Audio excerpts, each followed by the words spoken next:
오늘 설교 제목이 손으로 입을 가리다 그랬는데, 우리 옆에 있는 분에게 손으로 입을 이렇게 가리시면서 한번 반갑게 웃어주시고, 반갑습니다. 네. 이 손으로 입을 가리는 것도 하나의 그 대화의 한 그 모습인 것 같습니다. 어떤 사람들은 이 코를 자꾸 만지면서 대화하는 것은 좀 진실성이 의심스럽다 이렇게 얘기합니다. 뭔가 가식적이고 거짓이 있을 때 자기도 모르게 무의식적으로 손이 이렇게 올라온다 뭐 이런 얘기를 하기도 하고요. 턱을 자꾸 만진다, 이것은 상대방을 조금 하대하는 느낌을 받습니다. 뭔가 좀 교만한 느낌으로 이렇게 남들을 이렇게 지그시 내려다보면서 턱을 갠다, 이렇게 턱을 갠다, 이 얘기는 불만족스럽다, 뭔가 불편하다, 너무 지루하다, 뭐 이런 뜻이 있다고 그러는데요. 손으로 입을 가리다, 어떻게 이 본문이 튀어나오게 되었을까요? 여러분, 대화에는 말뿐 아니라 이런 표정과 제스처나 이런 행동들이 뒤따르게 마련인데요. 여러분은 그 대화를 어떻게 좀 꾸려나가고 계십니까? 남편과 아내가 요즘 대화가 잘 되고 계시나요? 혹시 무슨 냉전 중에 계시는 분은 안 계신가요? 그냥 입을 딱 다물거나 말 안 하기로 했다, 대화가 끊어진 경우도 있지 않겠습니까? 오늘 이 시간에 대화의 스킬을 배우는 시간은 아닌데, 이 욥과 욥의 친구가 서로 대화를 하고 있는데 잘 안 되고 있어요. 대화가 잘 안 되고 있어요. 그래서 속이 많이 상했어요. 욥의 친구들은 욥이 고통을 당한 소식을 듣고는 위로하기 위해서 왔는데, 위로하기 위해서 꺼낸 말들이 자꾸 날카롭게 대립이 되고, 원래 의도는 그게 아닌데 자꾸 상처를 받게 되고, 서로 주장을 하다 보니 아주 심각한 지경에 지금 서로 관계가 나빠지게 되었어요. 여러분, 이게 다 우리도 그렇지 않습니까? 처음에 의도는 좋게 시작했는데, 좋으라고 한 말인데 도움이 되라고 한 말이고, 그래도 이 대화를 통해서 풀어보자고 오랜만에 만나서 이렇게 얘기를 하는데, 얘기를 하다 보면 서로 기대가 너무 커서 그런지, 그래서 서로 마지막에는 안 만난 것보다 못하게 되어서 아유, 정말 대화가 힘들구나. 이 말이라는 게 참 누구나 할 수 있는 건데, 아무나 막 하는 이런 말들 때문에 오히려 상처를 더 주고, 너무 우리는 이 대화의 스킬을 배운다고 하고 잘한다고 하는데 결과가 늘 안 좋은 거 있죠. 여러분 어떠신가요? 와, 진짜 오늘 좋은 대화를 통해서 즐거운 시간을 가지고 서로 유익되고 또 만나고 싶고 뭐 이런 경우보다는, 아이고 오늘 또 내가 말 실수했네, 아이고 안 할 말을 내가 했구만, 저 사람은 어떻게 저런 말을 나한테 하지, 세상에 두고두고 생각하니 기분 나쁘네. 여러분, 이럴 때가 참 많거든요. 지금 이 욥과 욥의 친구들, 욥의 친구 세 사람 정도는 이름을 외워두셔야 되겠죠. 엘리바스, 빌닷, 소발이라는 친구들인데요. 이분들이 찾아와서 욥을 상대로 1대3으로 교대로 번갈아 가면서 막 얘기를 시작합니다. 그런데 그게 3라운드나 하게 돼요. 권투 경기처럼 1라운드 한두 명, 세 명과 또 싸우고 또 얘기하고 그러는데, 지금 오늘 21장은 소발이라고 하는 친구에 대해서 이 욥이 이제 말을 하는 겁니다. 처음 말을 어떻게 시작하느냐 하면, 마음이 좀 상했나 봐요. 21장 1절부터 5절에 보시면, 욥이 너희는 내 말을 자세히 들으라 그랬습니다. 여러분, 자세히라는 말은 세밀하게라기보다는 좀 진정성 있게, 건성으로 듣지 말고 좀 마음을 집중해서 내 얘기를 좀 들어달라, 이렇게 얘기를 합니다. 근데 잘 들어주는 것이 이게 위로가 된다, 이렇게 말했습니다. 이 번역이 조금 애매한데, 이것이 너희의 위로가 될 것이니라, 이 말은 너희가 위로를 받는다는 겁니까? 아니면 너희로부터 내가 받는 위로가 된다는 얘기입니까? 내 말을 잘 들어주면 그게 나한테 제일 좋은, 너희들이 줄 수 있는 위로다, 이 말입니다. 너희가 지금까지 나한테 많은 말들을 쏟아냈는데, 이제 내가 좀 말 좀 하고 내 말을 너희가 잘 들어줌으로써 나는 그것으로 위로받겠다. 이제는 말을 좀 하지 말고 내 얘기 좀 들어달라. 내 얘기 잘 들어주면 그게 나한테 제일 좋은 위로다, 그렇게 말을 하는 거죠. 그러면서 내가 말할 수 있도록 좀 용납해 달라. 예. 내가 나를 용납하여 말하게 하라. 그러니까 그동안은 말도 잘 못하고 있었어. 예. 상대방이 하도 말을 많이 하는 바람에 내 말할 찬스가 없었어. 그래서 이제 나의 말할 이 찬스다. 이제 나의 턴이다. 내가 이제 말하고 싶다. 그러니 너희가 나를 조롱하려거든 내가 말한 후에 너희가 조롱해라. 그랬습니다. 그러면 지금까지 욥은 위로를 받았나요? 조롱을 당했나요? 그동안 상대방은 막 위로를 많이 해줬는데 하나도 위로가 안 되고 마치 조롱당한 느낌이라는 거예요. 무시, 경멸, 정죄, 비난하는 말들을 막 쏟아 부어서 내 마음에 큰 상처를 입었다. 그러니까 내 말 좀 제대로 한 번 더 듣고 그 말을 계속 하더라도 해라, 이 얘기를 하고 있어요. 예. 조롱, 멸시, 정죄, 누가 그 말을 처음부터 하고 싶었겠습니까? 근데 상대방은, 나는 위로한다고 했는데 상대방은 지금은 도롱당한 느낌을 가지고 있어요. 야, 참 말이 어렵다, 이런 거죠. 실컷 위로했는데 상대방은 조롱당했다. 예. 여러분, 인과응보의 원칙에 의해서 사람은 누구나 악인은 망하게 마련이다. 악인은 망한다. 그런데 욥이 망했다. 그러므로 욥은 악인이다. 그 3단 논법을 가지고 막 공격을 해대는 거잖아요. 예.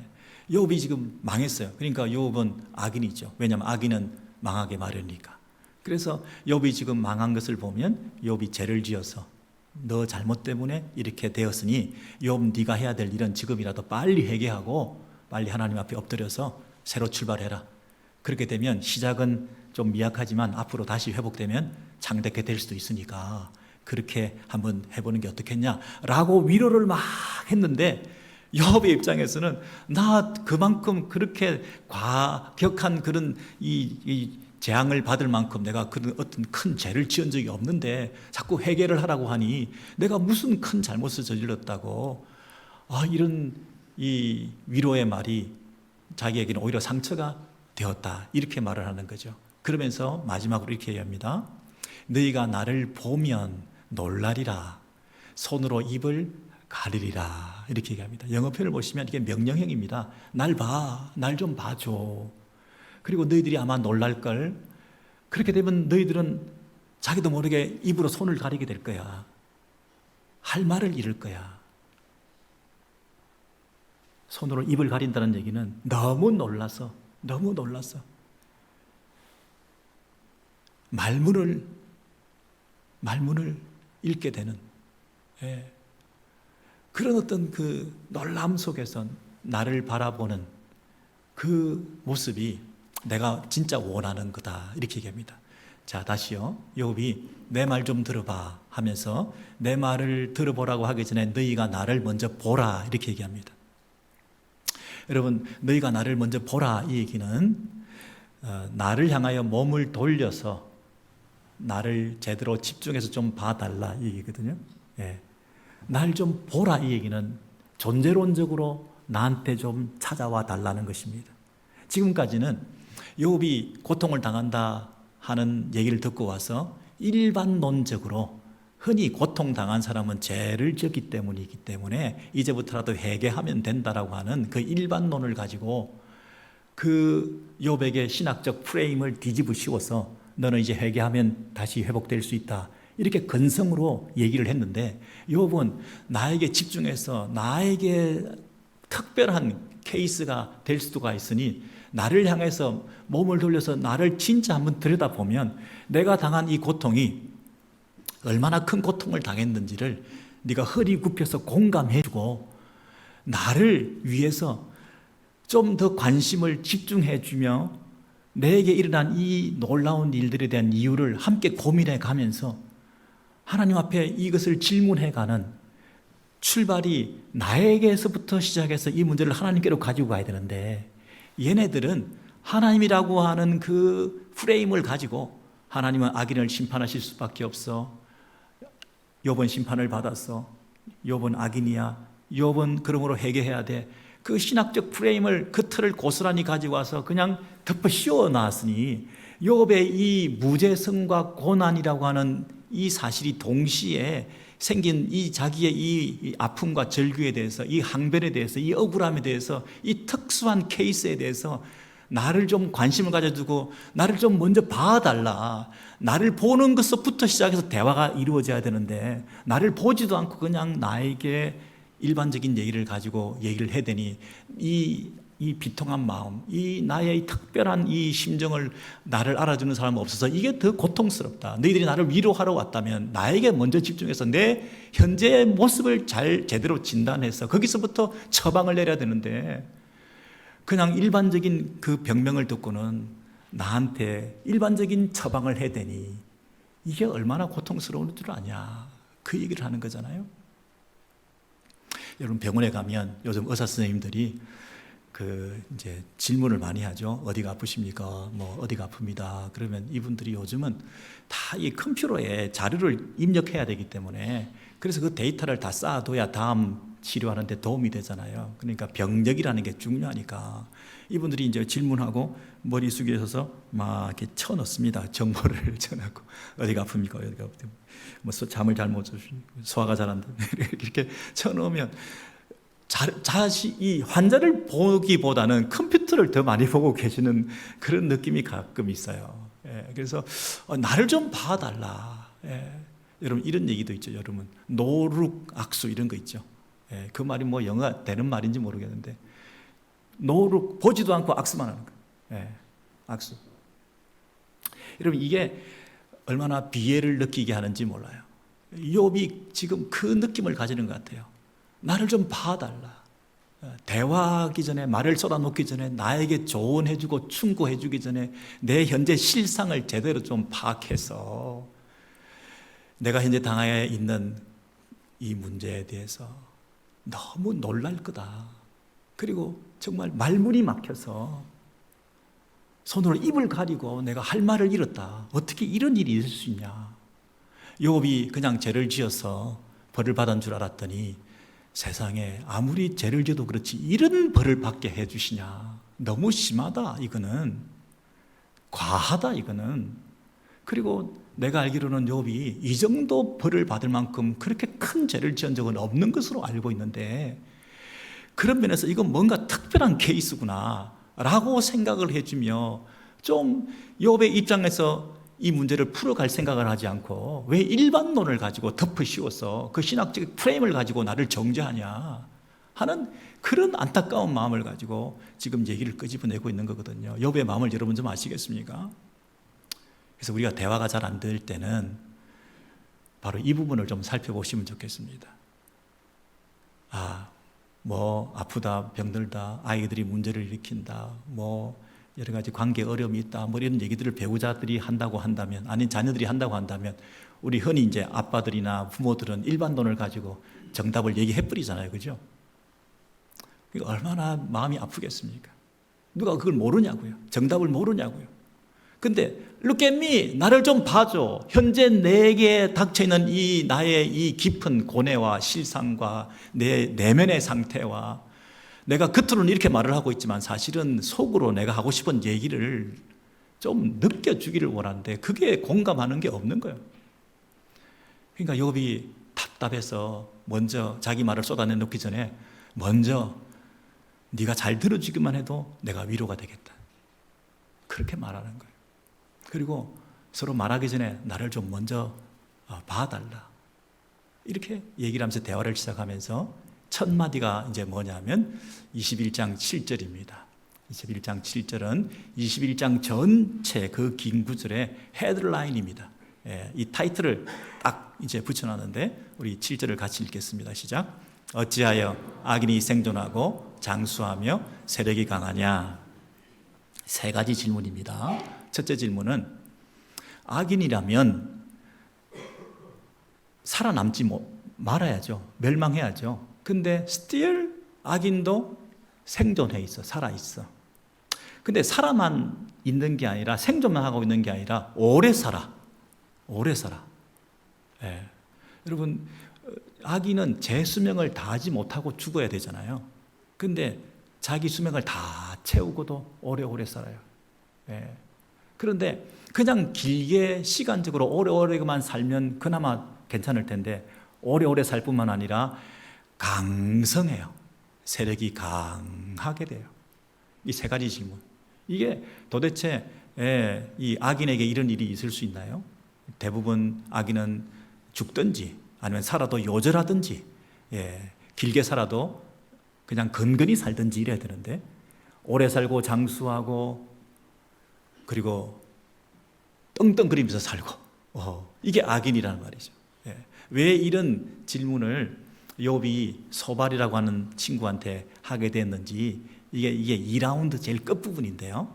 지금 그 견투 경기를 하는 것처럼 1라운드부터 서로 치고받고 난타전이 벌어졌는데 제일 처음에 먼저 싸움을 건 사람은 11장에 소발이 이런 말을 했기 때문입니다. 자, 소발과 욥이 지금 막 싸우고 있는데 처음 시작은 어떻게 했냐면 이렇게 말했습니다. 소발이 11장 10절 이하에 보시면 하나님이 두루 다니시며 하나님은 여기저기 두루 다니시는데 색출하러 다니신다 이런 뜻입니다. 색출하러 다니시는데 다니실 때마다 사람을 딱 보고는 악인은 잡아서 딱 현장에서 체포하고 체포해서 바로 재판에 넘기시며 바로 적결 심판 바로 법정에 소환해서 재판을 이렇게 열고 판결을 하시는 분이시니 그분 앞에서 누가 그걸 감당할 수 있겠냐. 모두가 다 그런 하나님의 눈동자 앞에서 우리는 발견될 수밖에 없는 죄인들이다.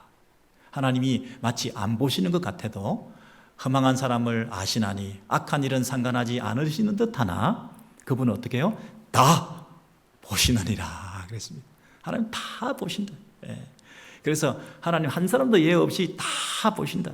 다 보시고 그때 색출해내가지고 바로 재판정에 보내셔서 바로 벌하시고 하나님께서는 악인을 다루시는 이런 의로우신 공의로우신 하나님이시다.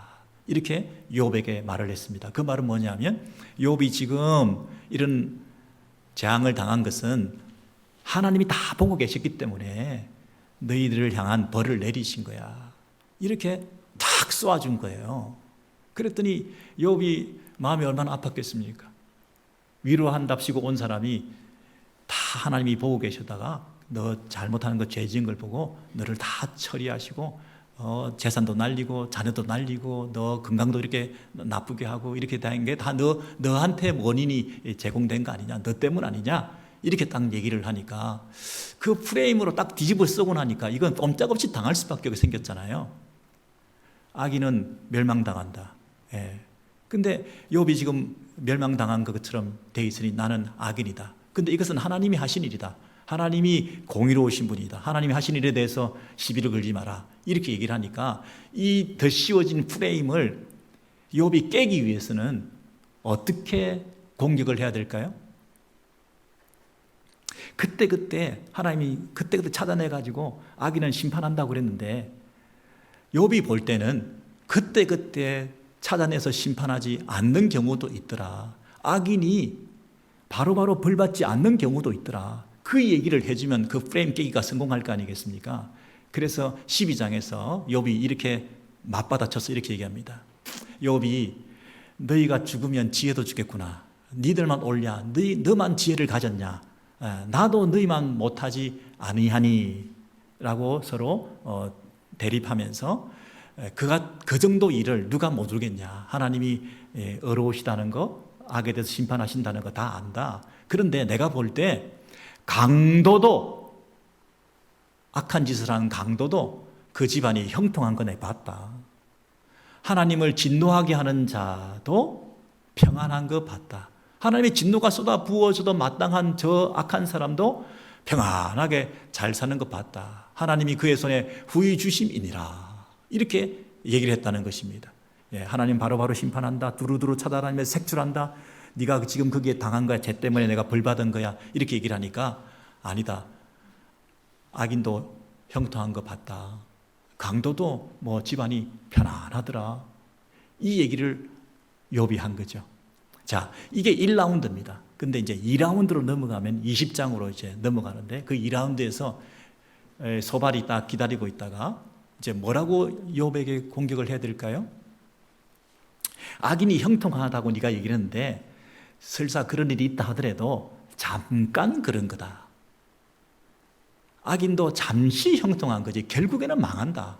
그 얘기를 이제 20장에서 하고 있습니다. 자, 욥기 20장 4절 이하에서 이렇게 보시면 이거 누가 하는 얘기라고요?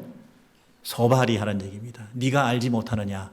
이 세상에 생긴 때로부터 악인이 이긴다는 자랑도 잠시요. 경건하지 못한 자의 즐거움도 잠깐이니라. 강도가 형통했냐? 잠시 그런 거다. 악한 사람이 잠시 형통해 보이는 것처럼 보이지만 심지어 그 존귀함이 악인의 그 존귀가 하늘을 찌를 것 같고 구름에 닿을 정도로 그렇게 엄청나게 높아지고 대단하고 그렇게 탁월하게 사람들로부터 인정받는 그런 사람들이라 할지라도 갑자기 이 분토처럼 영원히 망하게 된다. 갑자기 급전직하 떨어져서 언제 그러냐는 듯이 금방 망하게 된다. 하늘처럼 높았다가 완전 이 땅에 꺼지는 그런 인생이 악인은 될 수밖에 없다. 그가 꿈처럼 사라진다. 환상처럼 사라진다. 이 환상은요, 꿈은요, 실제처럼 보이지만 깨고 나면 없어지는 거잖아요. 우리가 실제로 있는 줄 알았는데 금방 없어지는 것처럼 그들의 영화는 일장춘몽이다. 이건 있다가 금방 없어진다. 다시 못 본다. 악인의 형통은 잠시다. 세상 이치란 그런 거 아니냐. 이렇게 얘기를 하는 이유는 뭐죠? 욥이 한때 잘 나갔잖아요. 너무너무 동방의 가장 위대한 사람인 것처럼 재산도 많고 평안하고 존경도 받고 이런 잘 나가는 사람인데 어떻게 됐습니까, 여러분? 바로 무너졌잖아요. 한꺼번에 한순간에 하루아침에 무너졌잖아요. 그러면 이 얘기를 듣고 있는 욥은 위로가 됐을까요? 악인이 잠시 형통한 거야. 결국은 다 망하게 되는 거야. 그 얘기를 들으면 나한테 하는 얘기구나, 이거 완전히. 욥 너 옛날에 잘 나갔지만 이렇게 무너진 걸 보면 악인이 잠시 형통한 것밖에 아니야. 결국은 너의 죄 때문에 이렇게 무너진 거야. 하나님 두고 보고 계시다가 결국에는 잡아내셔서 네가 벌 받을 만큼 벌 받은 거야. 항변하지 말고 빨리 회개해. 더 잘해야지. 머리 뻣뻣하게 들지 말고 고개 숙여. 하나님한테 잘못했다고 그래. 네가 무죄하다고 자꾸 얘기하지 마. 이러면서 욥에게 또 공격을 해야 되는 거예요. 여러분, 악인도 형통한데 잠시 형통할 뿐이다 하고 그 프레임을 욥한테 뒤집어 씌우니까 욥이 또 꼼짝없이 당하게 생겼잖아요. 자기가 지금 그 꼴이 됐으니까 악인의 잠시 형통에 불과했구나. 결국은 망하게 되었구나. 그 프레임에서 빠져나올 수가 없잖아요. 그러니 오늘 21장에서 욥이 할 수 있는 프레임 깨기는 뭐였겠습니까? 뭐였겠어요? 여러분 같으면 어떻게 공격을 해야 될 수가 있겠죠? 관심이 없으시구나. 그냥 여러분은 그냥 이래도 되고 저래도 되고 그러시는군요. 예? 여러분, 욥은 악인이 잠시 형통한 게 아니라 악인이 영원히 형통한 걸 봤다. 이 얘기를 하고 싶은 거예요. 21장에 오늘 7절 이하에 보시면 악인이 잠시 살아남았을 뿐 아니라 안 죽고 살아남았을 뿐 아니라 오래 살고 그리고 장수할 뿐만 아니라 세력이 굉장히 강한 거 봤다. 그래서 그 프레임 깨기에 성공한 거죠. 내가 보니 악인이 잠시 형통한 게 아니라 영원히 오랫동안 형통한 거 봤다. 그 얘기를 하고 싶은 거예요. 그리고 그들의 후손도 굳게 서고 집안도 평안하고 하나님의 이 매와 해초리기는 하나님의 이 때리는 매는 전혀 없고 그 말은 뭡니까? 내가 하나님의 매를 맞고 이렇게 쓰러졌는데 악인이 매를 맞지 않고도 형통한 걸 봤다. 그러니 내가 쓰러졌다고 해서 내가 하나님의 매를 맞은 건 아닐 수도 있다. 이 얘기를 하고 싶은 거죠. 그들은 수소는 새끼를 베고 수소가 새끼를 베게도 하고 그리고 암소는 그 벤 새끼를 쉴 수 없이 다 낳게 되고 자녀들은 춤추고 노래하고 그들의 날은 행복하게 지내다가 잠깐 사이에 소울에 내려가니라. 이게 무슨 말입니까? 형통하고 건강하고 행복하게 살다가 잠시 아프다가 죽는 것도 행복한 죽음을 맞게 된다. 이렇게 얘기를 하죠. 요즘식으로 얘기하면 9988 234 그런 거죠. 잠시 죽음을 고통도 없이 이렇게 맞게 된다는 겁니다. 여러분, 근데 이 악인들이 심지어 무슨 말을 하냐면 하나님 앞에 이렇게 얘기합니다. 우리를 떠나소서. 하나님, 우리는 당신이 필요 없습니다. 우리가 주의 법도와 도리를 알기를 원하지 않습니다. 당신의 뜻대로, 당신의 명령대로 순종하지 않아도 내가 살아왔던 방식으로 세상에서 잘 살아왔습니다. 성공했습니다. 그리고 앞으로 쭉 이렇게 갈 수가 있습니다. 자신감에 가득 차서 하나님 없이도 내가 살 수 있기 때문에 전능하신 하나님이 누구시길래 우리가 그를 굳이 섬겨야 될 이유가 어디에 있으며, 전능하신 하나님 그분이 계신다 한들, 그분에게 기도한들 그게 무슨 소용이 있습니까? 아무 소용 없습니다. 신앙생활, 교회 다니는 거 시간 낭비야. 아무 소용 없어. 뭐 때문에 눈에 보이지도 않는 하나님 섬긴다고 시간, 마음 뺏기고 그렇게 교회 가서 상처받고 또 관계 갈등 빚으면서 굳이 그렇게 교회 계속 다닐 필요가 뭐가 있습니까? 그 시간에 다른 거 하면 훨씬 효용성도 높고 훨씬 효율성도 높아서 그 시간에 다른 거 하면 돈도 많이 벌 수 있고 더 즐거움을 추구할 수 있는데 뭐 때문에 교회 와서 주님을 섬기고 기도하고 그게 무슨 헛일을 헛수고를 하고 있단 말입니까? 라고 말하는 악인들이라는 거예요. 그렇게 말하는 악인도 봤다. 여러분 저기까지 되셨죠? 욥과 소발이 서로 언쟁을 하고 있는데 욥이 전혀 위로를 받지 못하고 있는 이유는 이 소발이 인과응보의 그 신학의 틀을 가지고 악인은 벌을 받고 의인은 상을 받는다. 거기에 프레임을 욥에게 씌워가지고 욥이 지금 고통을 당하고 있는 것은 네가 죄가 있기 때문이고 하나님 앞에 벌을 받은 것이다. 하나님께서 벌을 내리셔서 이런 고통을 당하니 빨리 회개해라. 그래서 도와주는 말이라고, 위로의 말이라고 참 좋은 처방과 조언을 했음에도 불구하고 욥의 마음에는 풀리지 않는 의문이 생긴 거예요.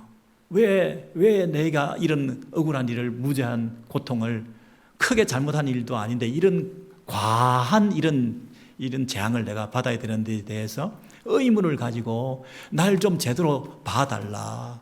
내 처지는 조금 너희들의 그 일반 놈과는 다르다.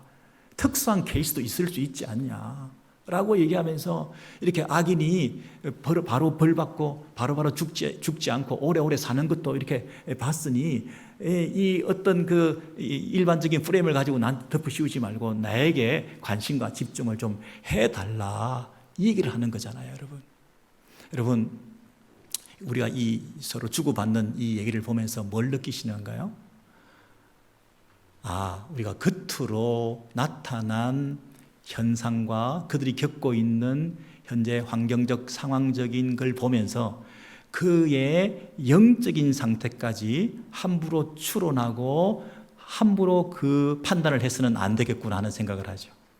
이해되십니까, 여러분? 여러분이 현재 너무 행복하다. 자녀손들, 또 가정평안, 여러분의 신앙생활, 교회생활 만족스럽고 여러분의 건강 상태 좋으시고 여러분의 명예도 좋고 레퓨테이션도 좋고 여러분이 하고 있는 일이 잘 풀리고 있다. 그러면 여러분은 하나님의 축복을 받은 사람이다. 이렇게 함부로 추론할 수 없다. 반대로 여러분이 지금 굉장히 어려운 일을 당하고 있다. 일이 안 풀린다. 하는 것마다 안 된다. 망했다. 애들도 시원찮다. 교회도 힘들다. 뭔가 되는 게 없다. 목회도 안 된다. 막 이런 그 어려운 상황 속에 있다고 한다면 여러분의 영적 상태는 하나님 앞에 벌을 받은 거다. 하나님의 사랑을 받지 못한 거다. 이렇게 함부로 말할 수 없다. 뿐만 아니라 서로의 입장을 항변하기 위해서 주고받는 이 신뢰를 갖다 대고 들이대는 것은 무한정 얼마든지 할 수가 있다. 이 얘기입니다. 자, 이쪽에서는 인과응보의 원리에 의해서 선한 사람이 복받은 케이스 무한정 예를 들어드릴 수 있습니다. 악한 사람이 벌받은 케이스 무한정 그 샘플들과 이그샘플들을 가지고 올 수 있습니다. 또 이쪽에서는 악인이 형통한 것도 내가 봤다. 의인이 고난당하는 것도 봤다. 하나님 앞에 착하게 선하게 살았던 사람도 잘 안 되는 거 많이 봤다. 일시적으로 안 되는 것도 봤다. 영원히 안 되는 것도 봤다. 영원히 잘 되는 것도 봤다. 그 샘플 다 가지고 와서 서로 주고받고 치고받고 하면서 서로 자기 주장을 할 수 있다 없다? 있습니다. 얼마든지 할 수 있습니다. 그래서 욥이 뭐라고 얘기를 하냐면, 야, 내가 그 정도 이 예를 못 가져올 줄 아냐. 니들이 자꾸 그 예를 가지고 와서 너희들 주장을 하는데 내 쪽에도 얼마든지 그런 예들이 많이 있다. 심지어 하나님을 저항하며 하나님 섬기는 거 필요 없다. 하나님한테 기도한들 무슨 소용이 있냐. 이렇게 말하는 악인도 형통하고 자녀손들 잘 되고 많이 봤다. 나도 봤다. 그러니 이 서로 주고받는 이 논쟁은 무의미하다. 얼마든지 상대에게 공격을, 타격을 줄 수 있는 이런 예들을 가지고 서로 싸우는 논쟁은 무의미하다. 그러지 말고 내 케이스를 좀 봐달라. 특수한 케이스, 나의 형편을, 나를 좀 들여다 봐달라. 내 경우는 좀 다르지 않냐. 그래서 내 경우를 좀 들여다보면 니들이 놀랄 거다. 몸을 돌려서 나한테 집중해서 나를 보면 넌 놀랄 거다. 그리고 손으로 입을 막을 거다. 놀래고 손으로 입을 막을 만큼 어떻게 이런 일이 일어날 수가 있냐. 욥이 그래도 경건하게 무죄하게 산다고 애를 쓰는데 이렇게 큰 고통을 당한 것은 정말 이건 난해한 일이다. 이해할 수 없는 일이다. 욥이 완벽하게 의롭다는 뜻이 아니야. 내가 절대적으로 퍼펙트하게 무죄하다는 게 아니야. 근데 내가 이런 재앙을 받을 만큼 내가 불경건하게 살은 것은 아닌 것 같은데 여기는 뭔가 특별한 다른 무슨 뜻이 있는 것 같은데 하나님께서 나에게 이렇게 과한 재앙을 쏟아 부으신 그 하나님에 대해서 우리가 한번 고민해 봐야 되고 이분의 뜻이 무엇인지에 대해서 한번 항거하면서 그분의 뜻은 어디에 있습니까? 나를 좀 보고 내 편이 돼가지고 하나님한테 한번 대들어보기라도 하고 하나님 왜 이러십니까? 라고 얘기해야지 왜 하나님 편이 돼가지고 와가지고 나를 이렇게 죽이려고 하냐. 나를 좀 봐. 내 편이 돼서 하나님 왜 이러시냐? 라고 항변할 수 있는 그런 친구들이 내게 위로가 되는 거 아니야. 여러분, 욥은 이렇게 말을 하면서 나의 경우는 정말 손으로 입을 가릴 만큼 너무나 잔혹한 재앙을 내가 받았어. 너무 나는 이해할 수 없는 일을 당했어. 나는 정말 이런 고통을 당할 만큼 내게 이런 일이 있을 거라고는 생각도 하지 못한 평소에 나는 경건하게 하나님 앞에 어렵게 산다고 살았어. 나는 남을 해롭게 하거나 남한테 상처를 주거나 남에게 나쁜 소리도 한 번 하지 않고 이렇게 착하게 선하게 살았는데도 불구하고 나는 열심히 산 이유밖에 없는데 나에게 이런 이유를 알 수 없는 까닭 없는 고통이 왔을 때 하나님께서 왜 이런 일을 허락해 주시는지 이해할 수 없어서 하나님 앞에 절규하며 부르짖고 하나님 앞에 대들어보면서 왜 이러시냐고 하나님 앞에 질문을 해야지 왜 나한테 자꾸 쪼아대면서 나를 죽이려고 하냐. 여러분, 저와 여러분 가운데 이해할 수 없는 일들이 일어났는데 그냥 모른 척 할 게 아니라 왜 이런 일이 허락되었냐고 하나님 앞에 대드셔야 될 거 아니에요.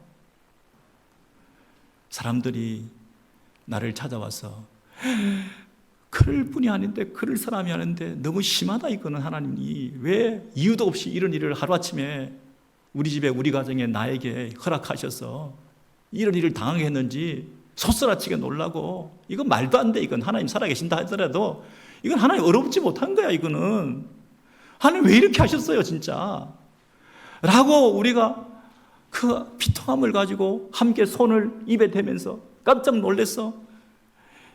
이런 부분은 하나님 정말 이해할 수 없는 일을 하신 이유가 뭔지 우리가 따지고 묻고 싶습니다. 그래서 욥이 아까 그 전에 뭐라고 했던가요?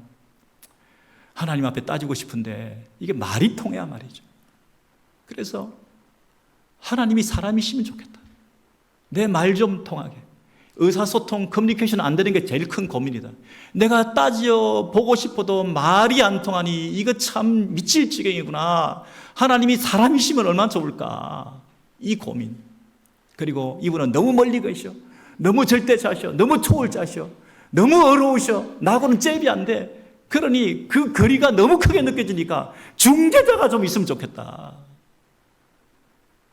말 통하는 중재자가 있어서 내 하소연을 들어주고 이 특수한 케이스에 대해서 왜 나에게 이런 일을 허락했는지에 대해서 하나님 뜻을 좀 묻고 싶고 또 이런 이해할 수 없는 일들이 나도 허락되었지만 너도 허락되었고 세상 도처에 악인의 형통과 영원히 잘 삶에 대해서 의인의 고통과 이 재앙에 대해서 할 말들이 얼마든지 많이 있는데 너희들은 그런 거 모른 척하고 그 신학적 프레임을 가지고 인과응보의 원리를 가지고 다 나를 죄인이라고 몰아세우고 잘못하고 잘못한 일이 있어서 범죄했기 때문에 벌을 당하고 있으니까 회개하는 것만이 능사라고 얘기하고 열심을 안 부리고 11조를 떼먹고 하나님 앞에 중성을 유보하고 더 하나님 앞에 헌신하지 않았으니까 그런 일을 당했으니까 더 고생하고 더 자학하고 더 금욕하고 더 하나님 앞에 회개하고 더 많이 바치고 그래야 네가 잘 될 거 아니냐 이런 식으로 몰아붙이고 그렇게 살 게 아니라 세상 도처의 이 보조리와 불의에 대해서 우리가 같이 다 모여가지고 하나님을 법정에 소환해서 하나님을 재판정에 불러들여가지고 하나님을 향해서 따져볼 수 있는 그런 마음을 가져야 될 거 아니냐. 여러분, 욥은 예수 그리스도의 예표가 되는 인물이잖아요. 그리고 욥이 당한 그 애매한 고난, 욥이 죄도 없이 고통을 당하고 있는 이 부당성의 절정은 예수 그리스도시잖아요. 예수 그리스도 그분은 하나님의 아들이시고 죄가 없으신 분이신데 십자가에서 그 최악의 전대미문의 고통을 당하신 분이시잖아요. 그 예수 그리스도를 보면 우리가 입으로 할 말을 잃어버리는 거죠.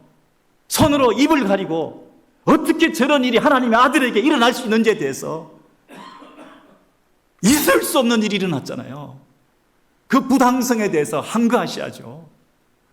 왜 그분이 죽으셨는지, 왜 하나님의 아들 예수 그리스도가 십자가에 달려 죽으시는 저런 잔혹한 고통을 당하셨는지 이해할 수 없는 일이 일어났는데요. 제가 여러분의 삶 가운데 여러분 이해할 수 없는 일이 많이 일어났잖아요. 근데 말 못해 신앙이 없어 보일까 봐 그냥 참고 사는 거야. 어쩔 수 없지 뭐.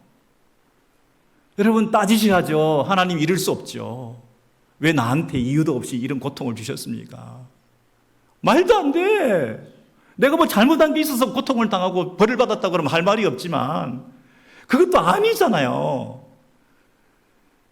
이 억울함 마음에 이 품고 있는 이 의문 이런 부분에 대해서 함부로 신학적 프레임을 나를 뒤집어 씌우고 스스로 그렇게 자조하고 섞고 스스로 그렇게 위로 삼아 살 게 아니라 우리 모두가 하나님 앞에 대드셔야 돼요. 사람이 필요해요. 하나님 너무 멀어요. 중재자 필요해요. 욥이 외쳤던 그 기도와 간구의 결과로 예수 그리스도 그분이 오셔서 하나님 아들이신 그분이 사람으로 오셔서 우리를 변호해 주시고 하나님 사이에 그 중재의 역할을 하시면서 그분이 우리의 억울함을 가지고 다 짊어지시고 우리의 죗값을 다 지불하시고 이 세상의 부조리와 불의의 원천이신 이 인생의 모든 우주의 편만한 죄 문제를 짊어지시고 해결해 주심으로 이제 우리 모두에게 이 하나님의 의가 덧입혀지고 이 모든 의문들이 해소가 되고 우리의 이 고생과 재앙과 재난과 문제의 근본 원인이 이 우주적으로 드리워져 있는 인생의 이 죄 문제로 인한 그 결과를 원천적으로 해결해 주셔서 이제 예수 안에서 우리가 회복이 있을 수 있게 되고 예수 그리스도 다시 재림하셔서 오실 날에 모든 것이 완성되고 모든 의문이 풀리고 모든 질문에 대해 답해 주시고 나의 한을 풀어주시고 그 신원의 날에 원수를 갚아주시고 내 흘렸던 눈물을 다 닦아주시고 남몰래 흘렸던 눈물, 잠 못 이루었던 그 밤들, 죽고 싶었던 마음들 내가 죽고 네가 죽고 다 죽어야 끝이 난다고 할 정도로 마음이 안쓰럽고 애처롭고 그래서 이 세상에서 살 용기가 없었지만 그래도 은혜로 살게 해주셨는데 끝까지 살아남았더니 하나님께서 우리를 영원히 살게 해주시는 이 은혜에 들어가게 하셨다는 이 은혜를 우리가 누리면서 우리가 소망 가운데 이해되지 않지만 이해되지 않으니까 하나님 그분을 하나님으로 섬길 수가 있고 그분의 부재를 느끼고 그분의 앱선스에 대해서 우리가 절규하고 하나님 왜 침묵하십니까? 그러나 여러분 그분이 침묵하시지만 그분은 안 계신 게 아니잖아요.